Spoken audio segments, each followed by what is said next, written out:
So let me go share my screen again.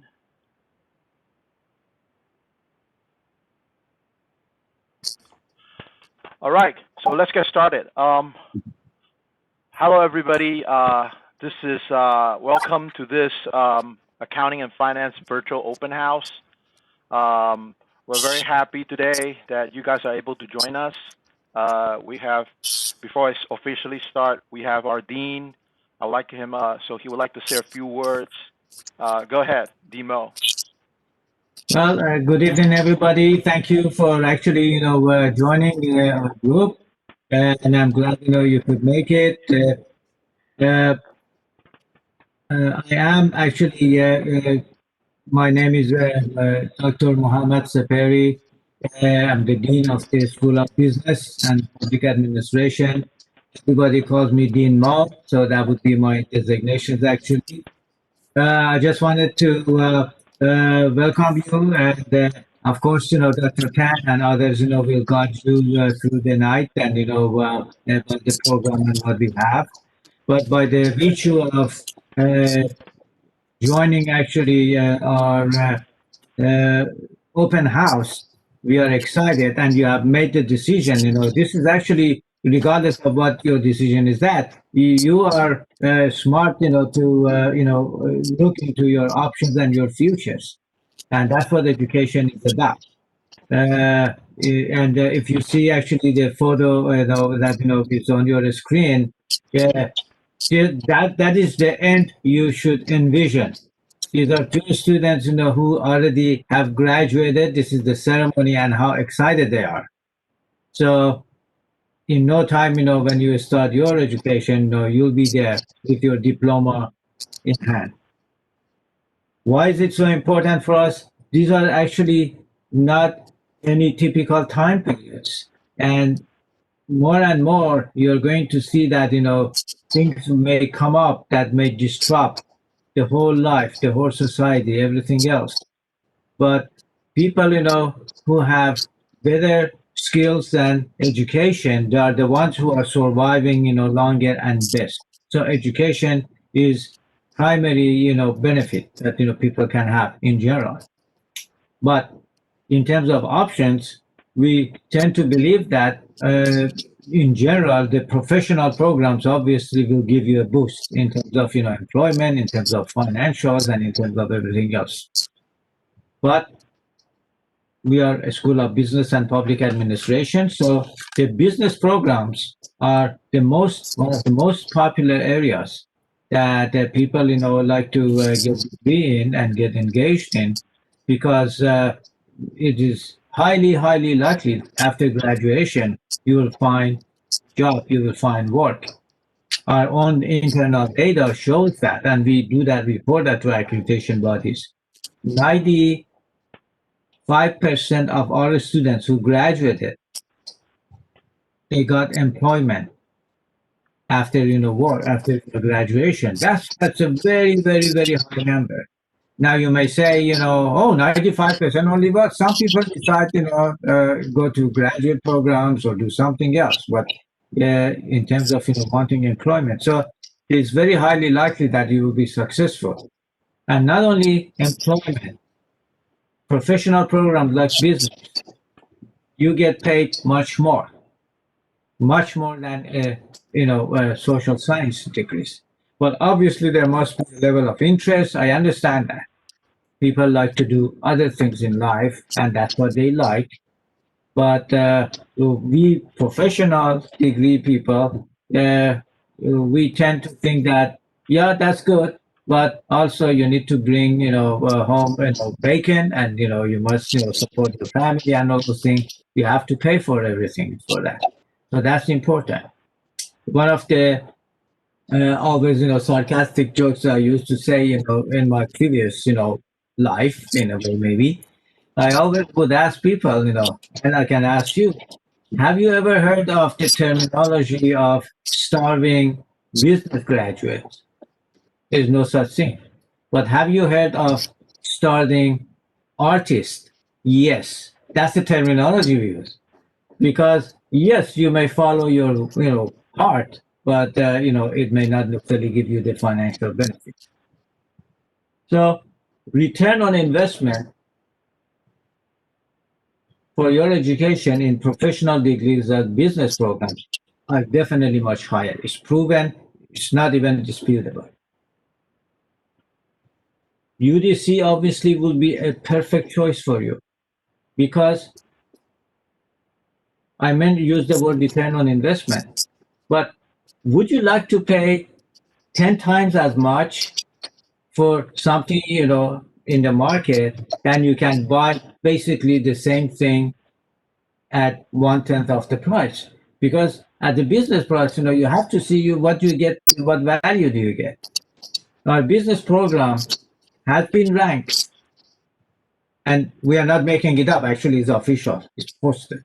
We have been ranked the best value for quality education is because we have excellent program, quality program, and yet our tuitions and fees are much more reasonable than comparable universities. This is a good investment for you. You get the same thing at much lower price. That's why the best value is that. Now, as a dean of the business program, it's just like having parents treating our children the same. So all the majors we have, to me are as popular and as good. But we know for a fact that especially finance and accounting are the two areas are the most popular and also the best return on investment. There's so many of them in demand.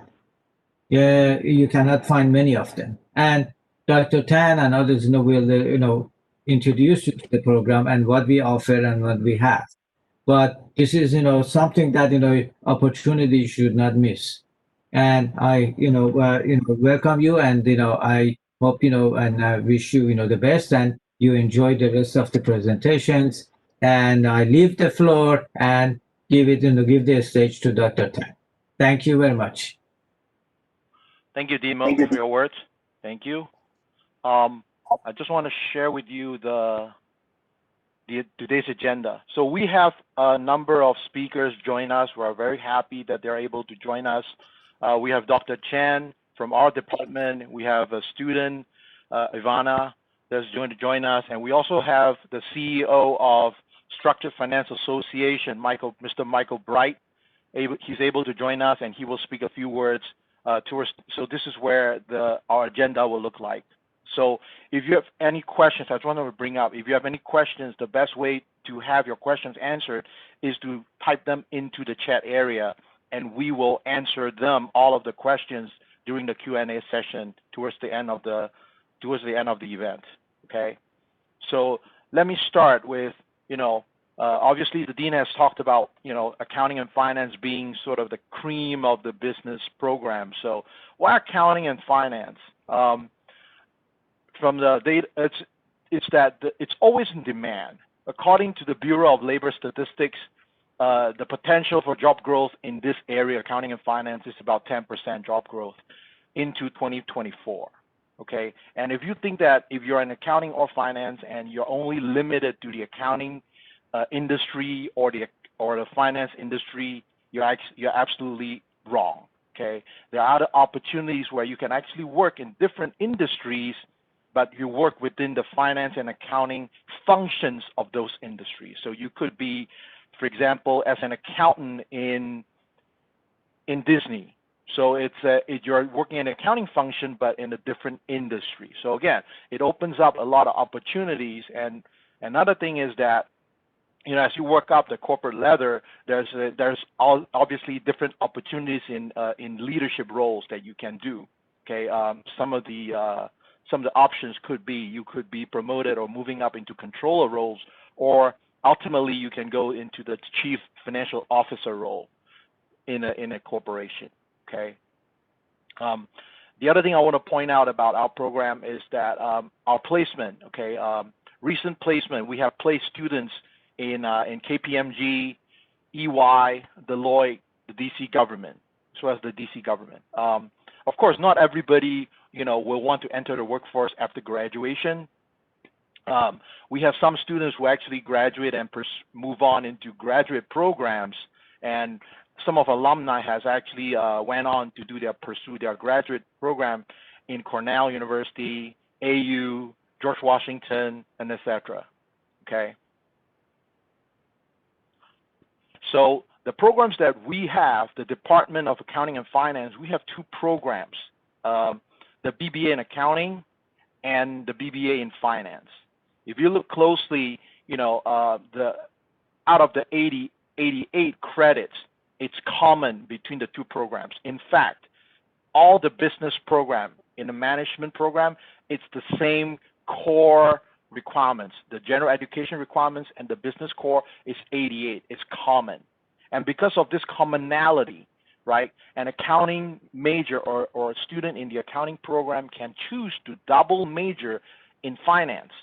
And that particular student needs only to take 5 courses, extra courses. If you are a finance major and you would like to double major in accounting, you need to take 8 more courses. The reason for this discrepancy is because in the finance program, we have 5 distinct courses in the program that you have to take. Whereas in the accounting program, there are 8 distinct courses that you have to take. And that's why the difference, okay? But it's only 5 to 8 courses, and you can actually have a double major in accounting and finance. One of the program highlights that we have is we're focused on experiential learning experiences. Okay, for those of you who's interested in accounting, and there's a program called a VITA program. It's called a Volunteer in Tax Assistance program, where students actually have the opportunity to help with the supervision of a faculty member, has the opportunity to help residents, DC residents, prepare tax returns and file it with the IRS. Okay, there's also opportunities, internship opportunities. In fact, Structured Finance Association, which Michael Wright will talk about, actually committed to provide us with 2 positions, internship positions, beginning in the summer of 2021. There are other opportunities as well, of course. And we also have conduct field trips to different areas or to different places. Places as close as in DC, we visit the Bureau of Engraving and Printing. We also visit the Federal Reserve to see how currencies is printed, and to also see how monetary policies is being made. Okay, and we also have field trips going to Chicago, where students actually visit the Chicago Mercantile Exchange, Chicago Board Options Exchange, and the Federal Reserve Bank of Chicago. Again, all these internship opportunities or all these experiential learning opportunities is to actually bring the real world experience into the classroom, so that student can actually have a so-called hands-on experience with those experiences. We also have some of the courses also have simulations. Again, try to mimic the real world situation and how decisions are being made during those situations. Okay. Again, this is just, hopefully you guys can see it. I don't expect you guys to see the whole thing, but this is what a typical accounting program will look like. On the left-hand side is the common courses across the board. What is unique about the accounting program is on the right-hand side. Again, feel free when we get into the details, you can ask me questions on that one. So this is for accounting, and this is for finance. Okay, it's similar. Okay. Some of the additional programs that we have. One of the very popular programs that we means from the School of Business and Public Administration is the LIT concentration, the Logistics and International Trade concentration. It's a 4-course requirement, 1 required course, and you choose 3 courses from the list of 7 courses over there. One of the highlight is that there's a study abroad opportunity. So if you choose to take the BGMT 395, you actually have the opportunity to do a study abroad experience to China in the summer months.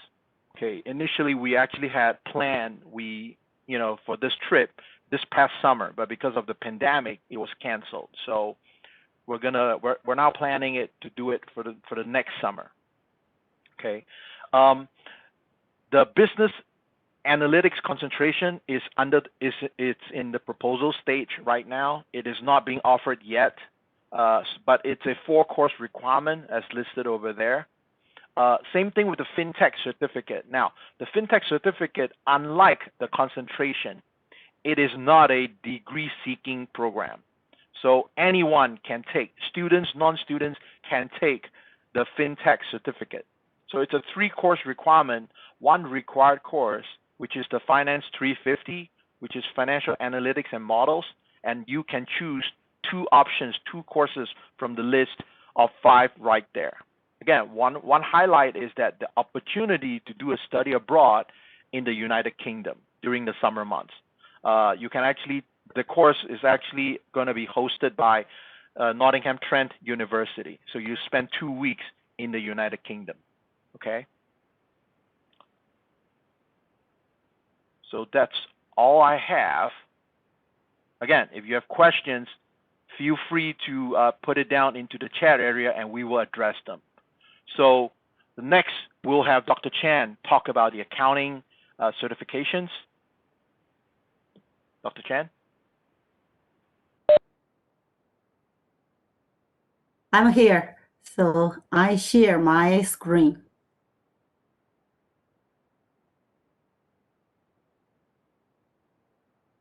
Okay. Can you see that? Can you see? Okay. So,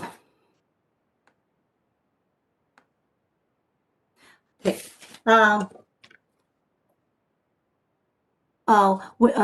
Welcome to our open house, the virtual open house. I'm happy to have this opportunity to introduce the information about CPA and CMA. Both are accounting certification. Just a brief introduction. Dr. Tan only gave me 5 minutes. Okay. Career path.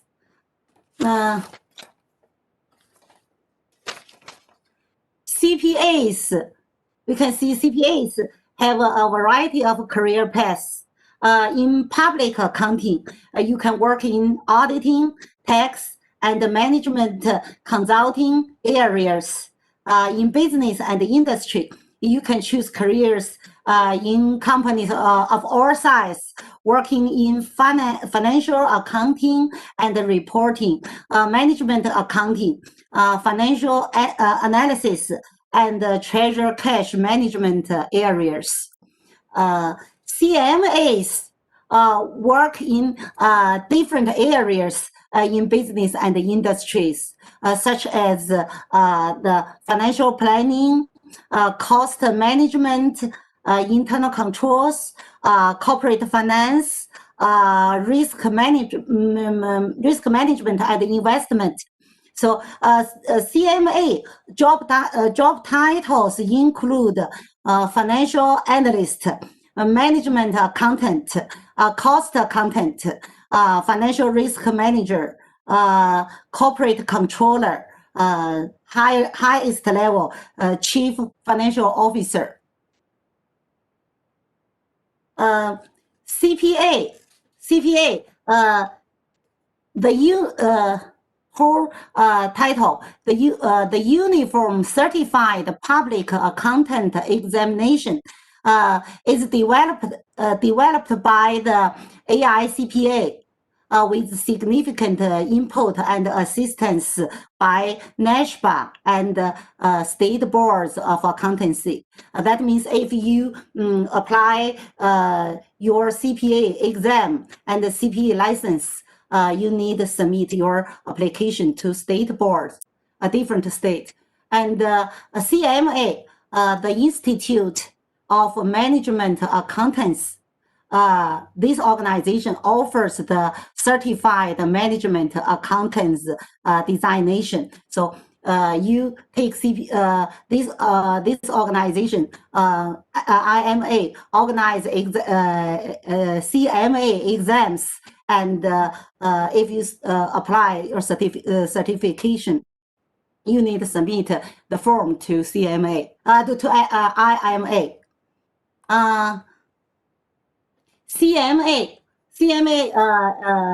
if you, give me 1 minute.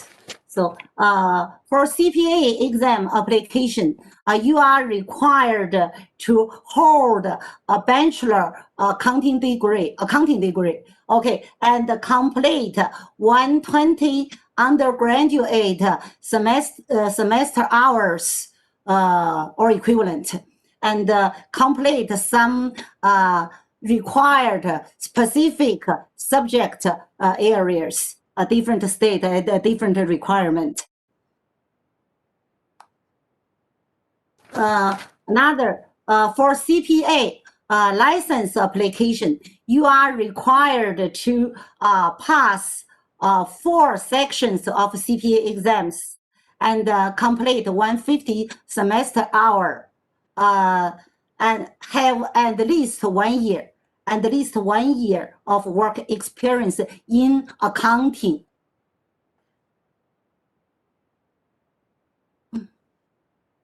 CMA certification. So to earn the CMA, you need to meet this 1, 2, 3, 4, 5 following requirement. First one, hold an active IMA membership. So first you join the IMA, and then complete and pass part 1 and part 2 of CMA exam. Hold a bachelor's degree from the accredited college university. Abide by IMA's statement of ethical professional practice. Last requirement, have 2 continuous years of professional experience in management accounting or financial management. So I'm stop here. So I have more information about test window and the test the review material. So if you are interested, I plan to our department plan to establish the study group for CPA and CMA. So if you have question or you have any suggestion, please let us know. Okay. All right, thank you, Dr. Chan. We'll have Ivana come talk to us and share her experience from the student's perspective. Go ahead, Ivana. Okay. Hi, everyone. My name is Ivana, and I'm a senior double majoring in finance and accounting with logistics and international trade analytics concentration here at UDC. To be honest, I never thought I will end up majoring in finance and accounting because my background is 8 years of experience in the sphere of arts and a bachelor's in linguistics. But there was always something which made me think that maybe I have to do something else. I consider myself to be a very creative person, but at the same time, I'm very structured and goal-oriented one. So I can't really perform effectively and efficiently if I don't have an objective feedback. And you can imagine the possibility of getting an objective feedback in the area of arts or linguistics is near to zero. So nevertheless, I did that. And 3 years ago, I moved to the United States. I immediately started my education at the UDC as a business management major. And obviously, for the same reasons, I wasn't satisfied with that particular major. But I decided to wait a little bit and see maybe I will change my mind. So I took a couple of classes, and one of them was Principles of Accounting, taught by Professor Foster. I really loved that class. I loved everything about it. I loved the logic. I loved the balance. I loved the fact that I knew that debits must equal to credits. I knew that in your balance sheet, assets are equal to the sum of your liabilities and equity. I also felt happy every time I opened my spreadsheet. I know not many people can say that, but I actually do. And the funny thing is that one day, one of my classmates was so impressed with the fact that I get this material so fast that she asked me whether I am an accounting major. And of course, my answer was no. And when she asked me why, I didn't have an answer. And that's basically the reason why the next day I went to the registrar's office and changed my major to accounting.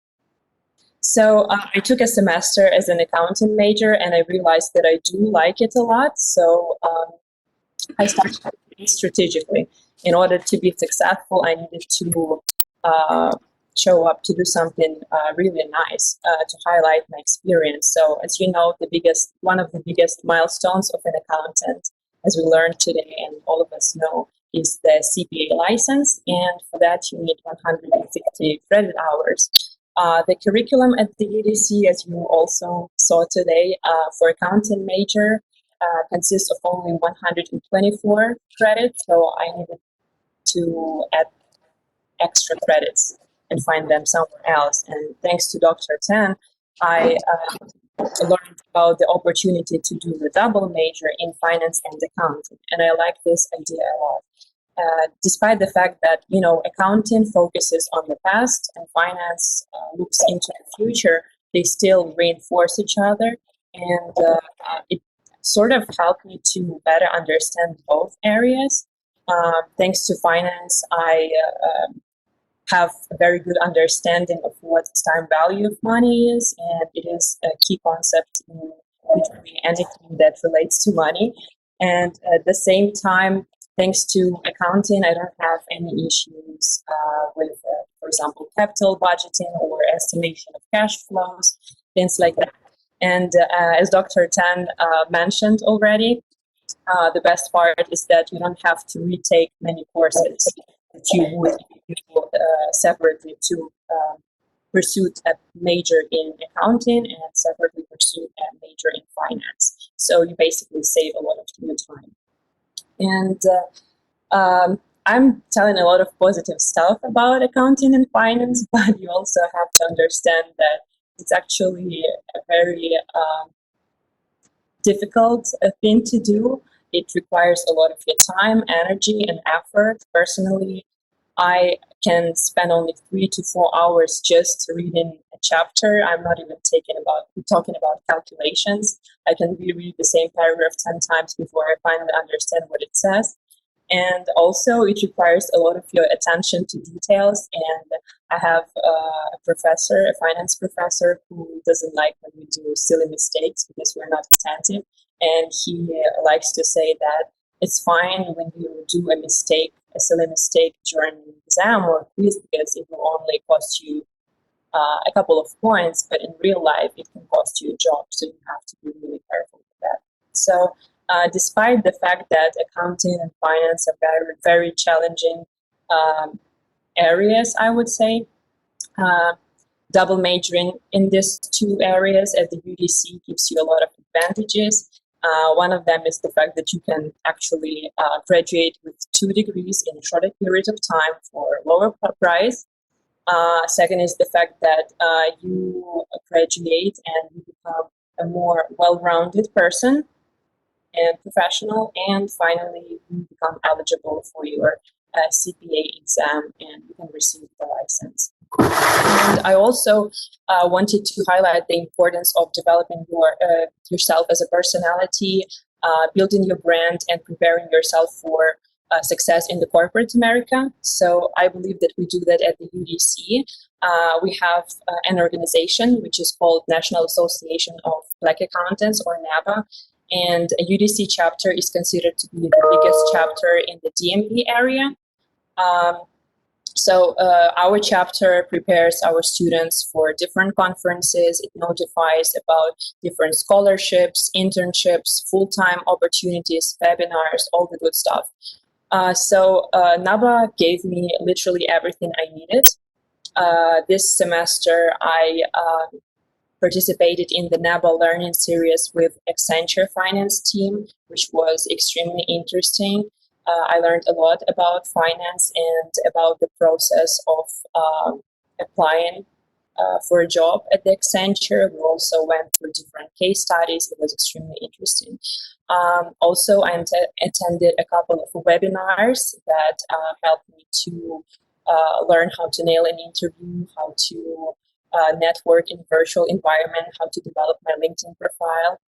And finally, I had a chance to actually put all this knowledge into practice during the NABA virtual student conference this fall.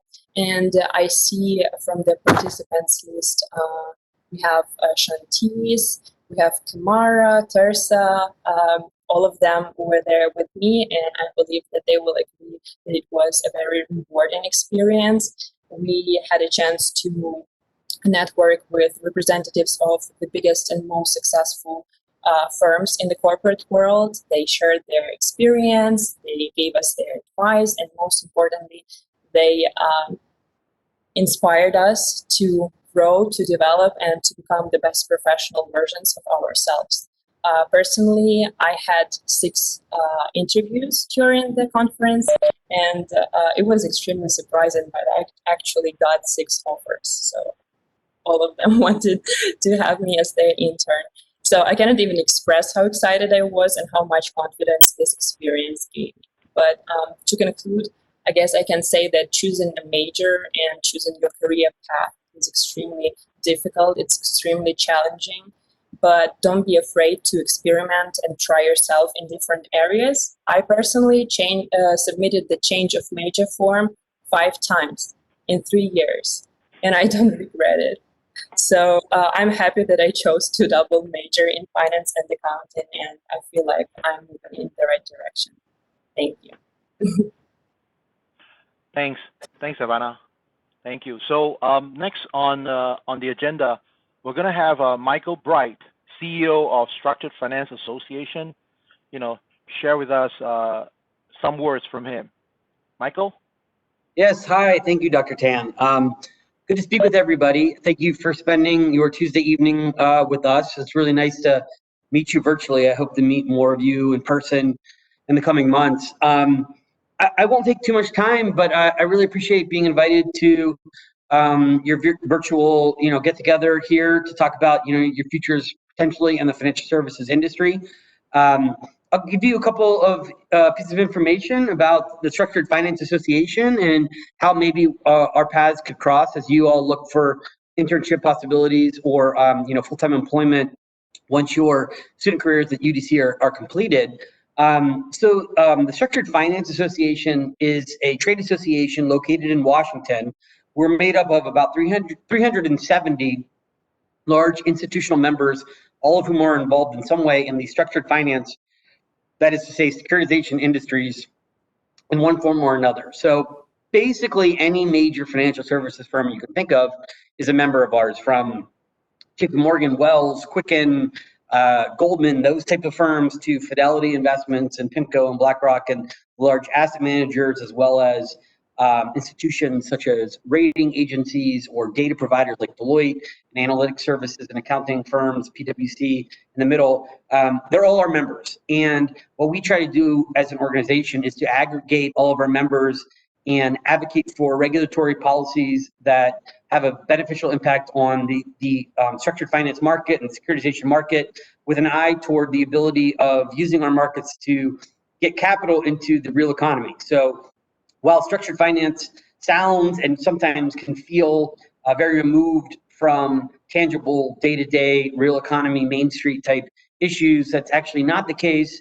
As an industry, we're working very hard to remember that everything we do is about a consumer getting a mortgage loan or a credit card loan or an auto loan or a small business loan, and we facilitate the movement of global capital into these origination lending markets.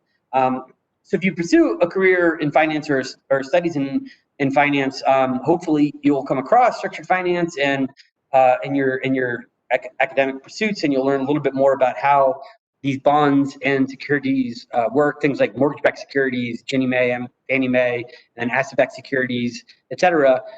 There's a lot of interesting stuff that goes on in there. There's a lot of really cool math. There's a lot of really cool and challenging academic pursuits that are involved in that. Actually, I was shocked to learn that interest rates behave very similar to sort of particles and particle physics. So if you ever learn to be like an interest rate modeler, you'll actually do a lot of math that is very similar with sort of what physicists will study. So there's a lot of cool and challenging mathematics and stuff in our field, and I encourage you to take as many math and computer science courses as you can. That said, your dean at the opening remarks, he did say that finance offers very tangible career results, very quantifiable financial incentives, and all of that is true. But I'm here to tell you that you can also be in the financial services industry and do good for the economy, do good for society. And we try and focus on that. So as an organization, we're based in Washington, D.C., and we're very excited about the idea of partnering with UDC to pull some homegrown talent from the district into our industry and into our organization. As I think Dr. Tan mentioned, we do have some summer internships, full-time paid internships at our organization itself. And these internships would offer you the ability to really network with all the firms that I mentioned and all the firms who are in our membership. You can look at our website and learn at structuredfinance.org, learn a little bit more about who those firms are. But we really would like to tap into the local talent here in Washington and help folks, the brilliant folks at universities like UDC to enter into our market and help us be better at what we do.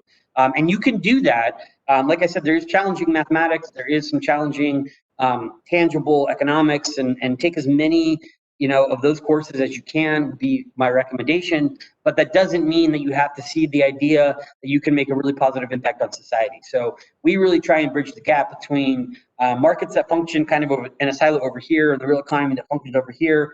And we try and make sure as an organization that everybody's keeping an eye towards the importance of the work that we do. So that's, like I said, that's something that we really would be excited to help you all think through and work with. And if you're interested in something like that, we'd really be excited to partner with you. So not only are we going to have these internships, but I would also encourage you, if this is something that you're interested in, if things like bonds and bond trading and securitization, that's kind of a strange term, but basically the idea of taking global capital from institutional investors all over the world and allocating it to borrowers in the US who need credit, that's the structured finance industry. If that's of interest to you, please reach out to Dr. Tan and get my contact information. I'd love to meet you either virtually or maybe over coffee at some point and hear about your dreams and interests and aspirations and all that type of stuff, and see where we can help facilitate your entry potentially into our industry. Our industry is tens of thousands of people. They do well, but we also really, as an organization, the SFA tries to make sure that we're also doing good for everybody. So I really look forward to meeting you guys. I really thank you guys for inviting me here tonight. We're really excited at SFA about this partnership. I think there's a lot of really great things we can do for the world and for our economy and for our market. So please don't hesitate to reach out to me if you have any interest in our type of industry or this type of arrangement. So thank you, Dr. Tan, for having me. Thank you, Michael. Appreciate your nice words and your speech to our students, and we really appreciate you taking time off your busy schedule to join us today as well. So all of our presenters are done presenting. So let's go ahead and look at what kind of questions do we get so far from the chat. September, if you don't mind, do you mind reading a couple or some questions Sure. out? Thank you. Sure, not a problem. So I'll start from the top. Sure. The first question is, sorry. Ooh.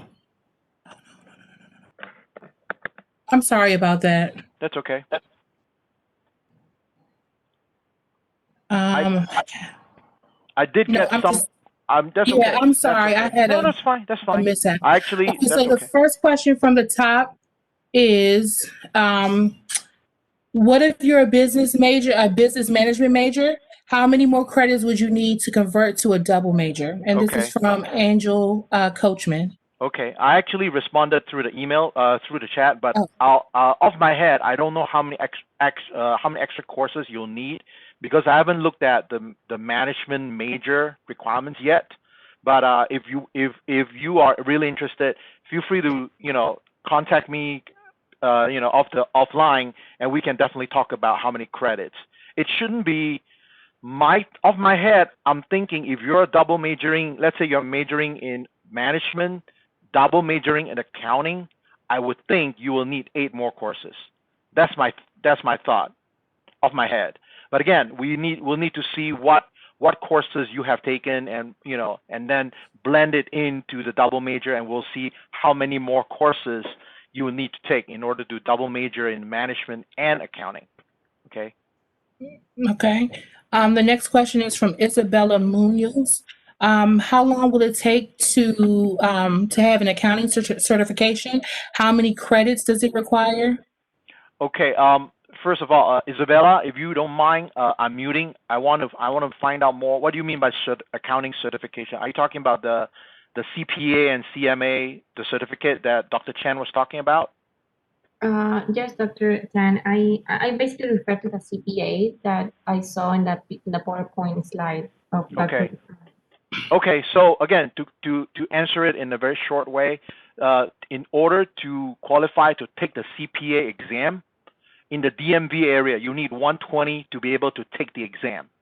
The 120 credits in accounting with some specific accounting course. So if you're an accounting major, you automatically meets the requirements to take the CPA. Now, in order to use the CPA designation, put it on your business card, then you will need 150 credits and I believe 1 year of working experience in accounting in order to be able to use the CPA designation. Does that make sense? Okay. Yes. Thank you. Okay, the next question comes from, excuse me if I mispronounce your name, Bouquet Ampi. It's a 2-part question. Is this a certification program? Do you have to take a paid exam at the end? And is this certification equate to many years of experience? And then the second part is, what is the accreditation of UDC? Okay, so Luque, do you mind unmute yourself? What certification program are you referring to? I'm not sure. I thought I heard about a certification. Who presented? Is it me or is it Dr. Chen? I'm not sure, Dr. Tan. I'm not sure. Okay. Then it's going to be harder to answer that. Let's again, in general, a certification program. I'm leaning towards you're asking the CMA and the CPA. So that is actually an external certification. So it's going to be a test that you have to take, which you have to pay outside of UDC. That has nothing to do with UDC. The university only provides you with the knowledge, the courses, and the diploma, the degree, so to speak. Whereas in order to take those exams, you need to register and pay for those exams. Does that make sense? What else? The accreditation. Okay. So the UDC SBPA right now is currently accredited by ACBSP. Okay, and probably some of you know that we are currently in pursuit of AACSB accreditation, which is the premier accreditation, business accreditation around the world. Only 5% of business schools around the world is accredited by AACSB. We're in the process. Timeline probably within the next 2 or 3 years, we should be able to get that accreditation from them. Okay. The next question comes from Barbara Payne. How can entrepreneurs benefit from this program? So Barbara, what program are you referring to? Are you talking about the finance program, the accounting program, or in general a business program? All three, because I know you mentioned about having a program for jobs, but there are a lot of students who's going into entrepreneurship. So how much effect is this? Okay, thank you. That's a very good question. I mean, think about it. I mean, if you are an entrepreneur, right? So you are basically working for yourself. So, an accounting degree and a finance degree will help you, do your finances to make your business profitable, right?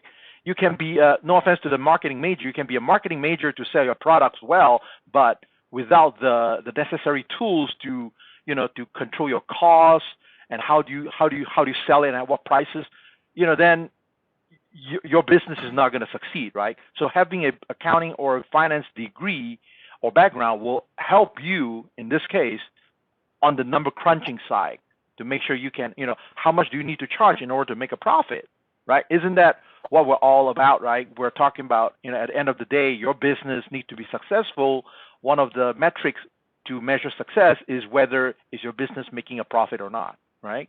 I mean, obviously profit is not the only thing, but in order to do more things, first of all, you need to survive. And to survive, you need profits to be able to sustain yourself, right? Does that sort of answer the question? Yes, thank you. All right, thanks. Thanks, Barbara. Any other Okay, questions? the next question is, can we take accounting as a second major, and can I start a double major from the community college? This is from Benta Inyan. The second part, you can't. I don't believe you can double major at the community college, because at the community college you are either registered for an AS or AAS degree or AA degree. So our degree here, our programs here is a 4-year program. So there is not a major under the associate's degree. If that, it's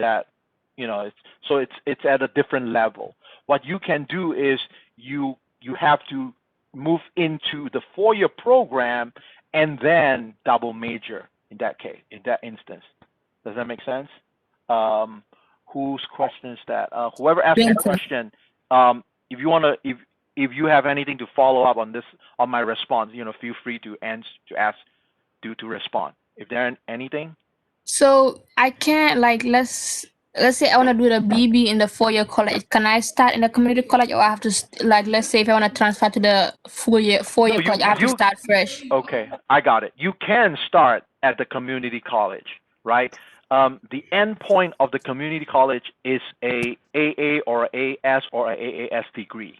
You can choose to finish off with your degree at the community college first before moving into UDC Van Ness campus for a 4-year program. Alternatively, you can, without getting your AA or AAS or AS degree, transfer to UDC without your community college degree. Up to you. It depends on, a bunch of factors, right? I believe at the community college, the tuition is a little lower than UDC Van Ness, if I'm not mistaken. So having the option to do some courses at your community college, maybe it saves you some money. And again, and also at the same time, you want to, get some milestone taken care of, right? As you complete each milestone, you get something in return, and that's your degree, the AA degree or AS or AAS degree in hand. That gives you the motivation to move on forward. But the option is yours. You can choose to finish off your community college education, or you can transfer from the community college to the 4-year to UDC proper or UDC Van Ness. Up to you. Both options work. But one word of caution is when your ultimate motive is to come into the Van Ness campus, the courses you take at the community college, make sure those courses will count. In other words, will count towards a degree program. Our degree program, the curriculum is available on the website. If you want, you can contact me. I will send you the degree requirements, and you can then use this degree program to compare against what you're taking at the community college. And when you have courses that doesn't fit, then those courses will not count. Does that help? Yeah, it helps. And I already sent you an email to request for the PowerPoint. Okay, I will send you the program requirements as well when I send you the PowerPoint. Okay. Okay, thank you. Okay. Any other questions? Yes. So Courtney Hicks asks, you said you must work 1 year before getting your CPA. What if you own your own business? Can you use that as experience, or do you have to work under another CPA? That one, I believe the decision lies with the board of accountancy, depending on where you want to get your CPA license or your certification from, and you have to write it to the board. I mean, normally it would have to be accounting related work, but if you're an entrepreneur, probably you do your own accounting at some point. Again, the burden lies on you to make sure, because again, if you are an entrepreneur, my guess is that you have to make your case to let them accept your work as an entrepreneur to count as an accounting experience. But that one is not our decision to make. You will have to file it according to whichever state that you are filing against. Okay. Okay, the next question is from Destiny. When you say 120 accounting hours in order to qualify for the CPA exam, do you know how many classes you need to take to qualify if you are in a different business concentration? Okay. So I did say 120 hours. So 120 hours doesn't necessarily have to be 120 hours in accounting, obviously, right? So the 120 hours is just a typical bachelor's degree.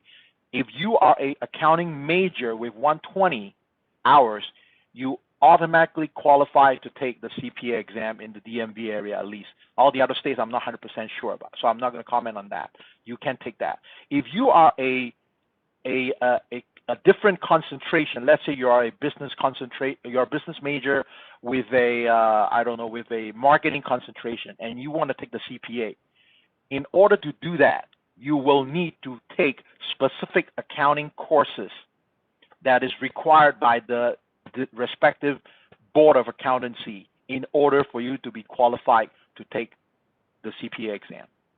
Okay, so if your ultimate motive or if your ultimate goal is to take the CPA exam, my suggestion is to major in accounting. That puts you in a very safe spot where you automatically, from an educational perspective, you are qualified to take the CPA. Okay.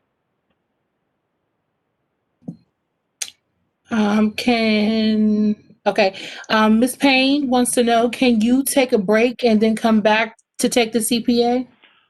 When you say take a break, Barbara, are you specifically saying after your degree you take a break? Is that what you're saying? Yes. I believe you can. I believe you can. I don't believe they require that you must take your CPA exam right after school. I don't believe so. But it's going to be to your advantage to take the CPA not too far from right after you're done with school, because your knowledge is still fresh in your mind. If you take a break a year out of it and then you want to take the CPA again, a lot of things, it's already faded away. It's not going to be to your advantage. And from my understanding and from when I talk to students who took the CPA is not an easy test. It's 4 exams. It's not easy. So again, my suggestion is then, you want to take it earlier rather than later. Like for example, if you're older like me, I tend to forget stuff pretty quickly. So I want to be able to retain the stuff before I go take the test, right? Otherwise, again, I don't know how much is it to take the CPA, but it costs money to take the CPA every time you take it. So, you don't want to waste your money to register for the test and then fail the test. Does that make sense? Okay. I think. And Ms. Payne, can I add a caveat to that, Dr. Tan? Go ahead. Former students that I know that have taken the CPA, Ms. Payne, have not waited longer than about 6 months, because as Dr. Tan stated, the CPA exam, from what I hear as well, is very, it's somewhat difficult, and students take it, less than a year after graduating, because like he said, the information is still fresh in their head. So that's a little caveat that I know from former NABA members and former accounting students that have taken the CPA exam. I hope that helps. Thank you, September. Yes, thank you. Thank you. I did get Andrew Simmons asking, just say fintech. What do you mean by fintech? Do you mind elaborating before I comment? Andrew? Yeah, I realized that you did say that it's not offered as yet, but I just wanted you to kind of go a little deeper into like what's gonna be like the requirements. I know I saw the Okay, courses that I will be see. needed, but like what Okay. else? If everything works out as planned, the program will be offered starting in fall of 2021. If everything works out, it will be in fall 2021. So it's going to be a 3-course requirement. So again, it's not a degree, it's not a concentration, it's not a major, it's only a certificate. So when you complete the course sequence, right, the 3-course, you get a certificate signed by the Dean of the School of Business and Public Administration. So it's a non-degree certificate. Anyone can take the certificate. You don't have to be a student to take that. If you are not a student at UDC, you need to register yourself as a non-degree seeking student. And then you get your N number, you'll be able to register for the course.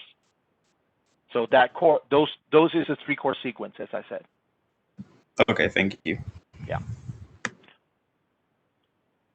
So at this time, Dr. Chan, I don't have any more questions in the chat. Okay, so let's open up to the floor, and if you guys have any questions that you guys want to ask, through your voice, through your mic, please raise your hand and unmute yourself and ask. Any questions for any one of you? Go ahead, Isabella.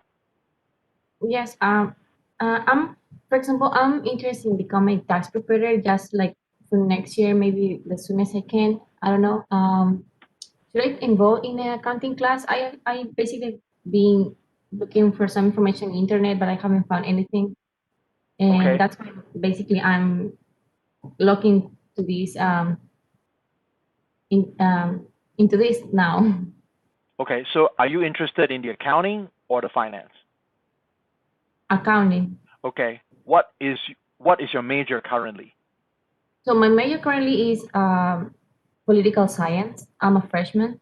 So you're a freshman at UDC majoring in political science. Okay. Yes. So if you are interested,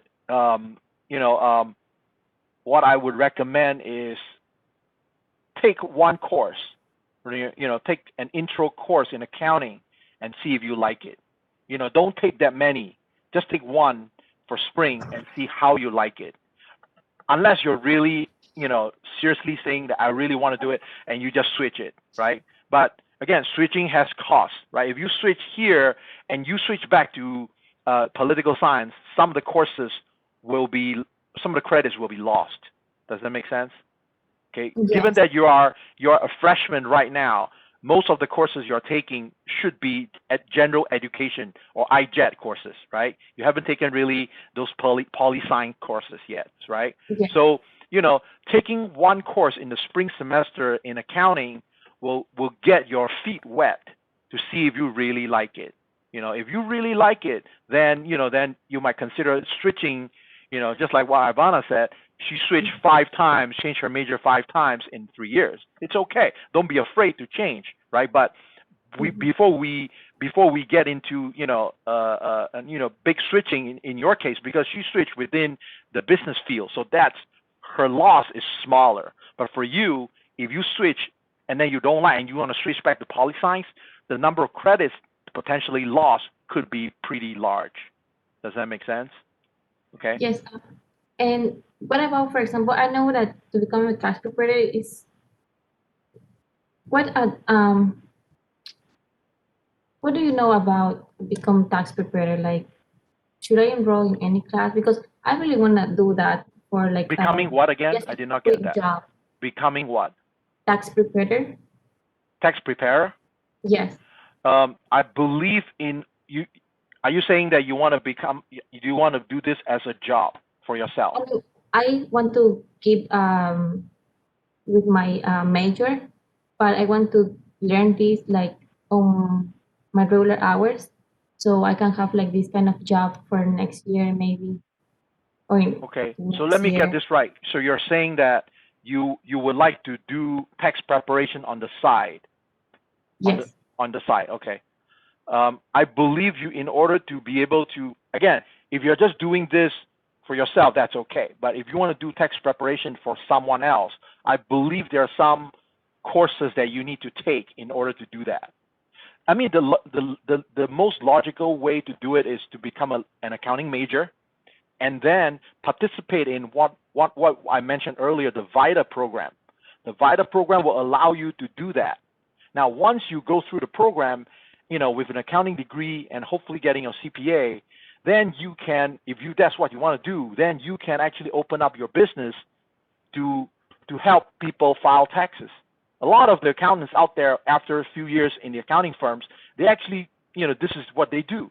They file taxes on behalf of people, and that's a business. That's all it is, right? It's big business, actually. I mean, the big companies, the HR Block, the TurboTax, those are companies that help people file taxes. That's part of their business, right? You could, and there are a lot of accountants that help people file taxes, and they charge fees for their services, definitely. But I recommend you going through the proper channel. That's the easy way. You want a degree anyway. Why not do it in a related field where you have one of the options to do that, right? Thank you, Dr. Tan. Sure. Any other questions? Anyone else have any questions?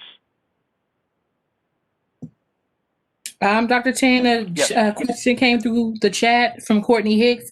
My goal is to get a financial management PhD, BA, and I'm currently a business major. Should I switch my major next semester? What are your suggestions? Okay. So you're currently a business major.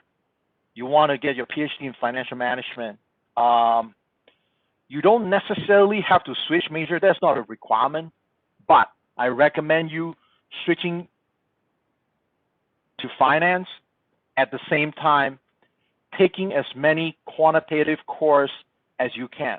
Honestly, to be perfectly honest, UDC at the undergraduate level or even at the graduate level, we do not have the necessary math courses in the School of Business to help you prepare yourself to pursue your PhD in finance. We just don't have that rigor in the programs yet. You will need high-level math, econometrics, research methods, and all that kind of stuff that is out there. So again, from your perspective right now, the logical way is to get an undergraduate degree majoring in finance so you know enough about finance.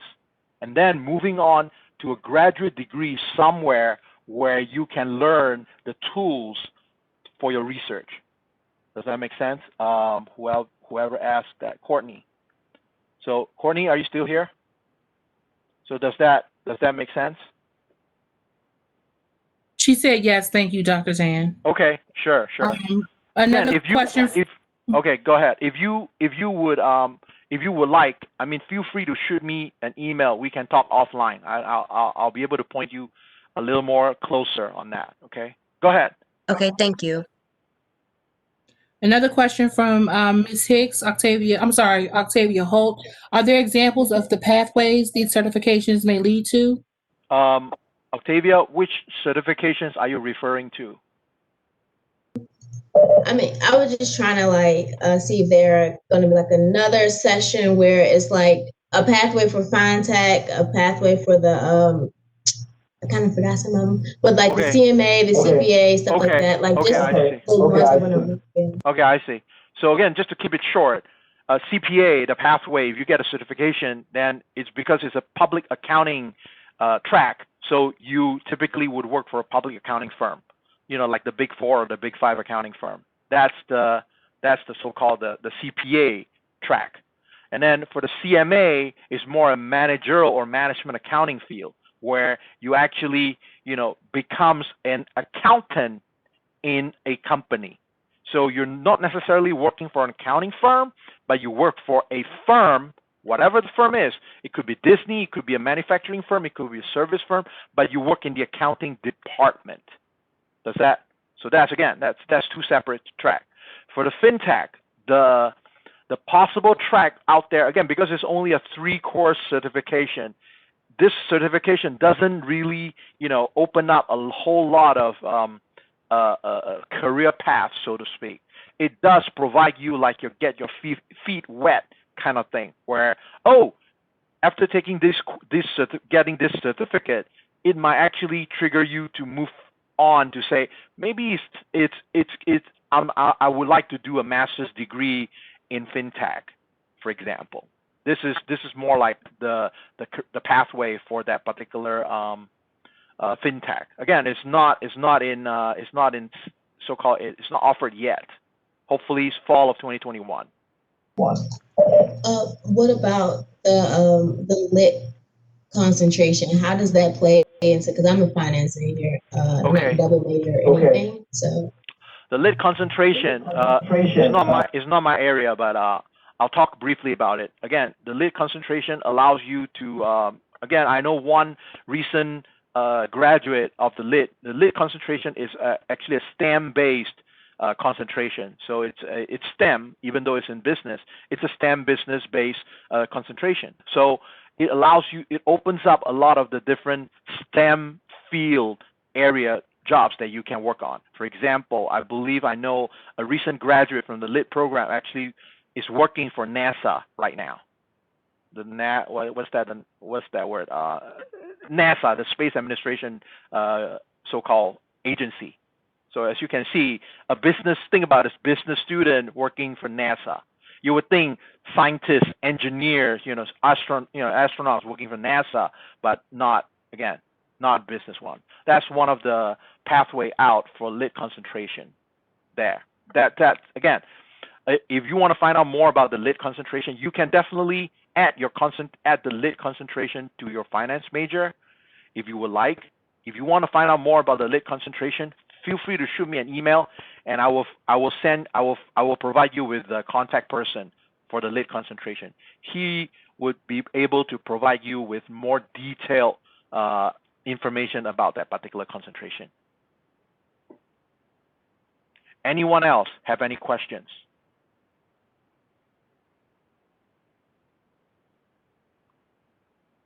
Okay, it's past 7. Again, as I said, I'm happy to stick around after 7, but that's okay. So first of all, I just want, maybe I should say, to close, right? I want to thank everybody for taking the time to help to participate in this particular event. I want to also thank my faculty, Dr. Chan, who already left, Dr. Abed, and Dr. Nguyen, and of course September, who's helping us deal with this, and also want to thank Ivana for sharing her experience as a student. I really appreciate that. And if you want to have, this session is recorded, by the way. If you want to have a copy of this recording, feel free to shoot me an email. Send me an email, and I will send you the recording. Okay? If there's nothing else, we're done for the night. You guys have a nice evening. Thank you. Thank you. Thank you. Have a good Thanks, evening. Alex. See you later. Thanks. Thank you, Professor. Have a great evening, everyone. Sure. Thanks, September. Thanks, Suzanne.